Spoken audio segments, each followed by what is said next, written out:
সকালের ওই 5টা মিনিটও আমার কাছে অনেক টাইম। মনে হয় ওই 5 মিনিটে আমি অনেক কিছু করতে পারি।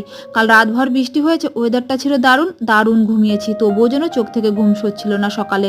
ঘুম থেকে উঠে সোফায় বসে কতক্ষণ ঝিমটি মারার পরে রান্নাঘরে গিয়ে প্রথমে পুচুর খাবারটা বানিয়ে দিয়েছি, মানে স্কুলের টিফিনটা। তারপরে একপাশে বসিয়েছি রান্না। আজকে যেহেতু শুক্রবার সমস্ত কিছু নিরামিষ হবে, তাই বানিয়েছিলাম একটু পটল পোস্ত। এদিকে রান্নাটা বসিয়ে দিয়ে ওদিকে ঘরটা ঝাড়ু লাগিয়ে নিয়েছি। তারপর রান্নাঘরে এসে দেখলাম এক কাণ্ড। গুবলু ফ্রিজ থেকে সসের বোতলটা ফেলে সারা ঘরে সসে মাখামাখি, আর এদিকে কাচেও না ছড়াছড়ি। 5টা মিনিটের জন্য তাড়াহুড়ো, আর দেখো সকালে যদি এমন করে তো কেমন হয়। সেটা না ভেবে তাড়াতাড়ি করে রান্নাঘরটা পরিষ্কার করলাম। তারপরে তাড়াহুড়ো করে পুচুকে রেডি করে পাঠালাম স্কুলে। এদিকে রান্নাটাও হয়ে গেছে, সমস্ত গুছিয়ে রেখে সিঙ্কের বাসনপত্রগুলো ধুয়ে নিয়ে সিঙ্কটাও পরিষ্কার করে ফেলেছি। আজকে দাদু আবার ঘরটা মুছে দিয়েছিল। তারপরে আমিও সকালের খাবারটা বানিয়ে নিয়েছি, মানে রুটি। একপাশে দাদুর ভাতটাও বসিয়ে দিয়েছি। তারপর রান্নাঘরটা পরিষ্কার করলাম। সকালের এই সময়টা পার করতে পারলে মনে হয় যেন একটা যুদ্ধ জয় করলাম।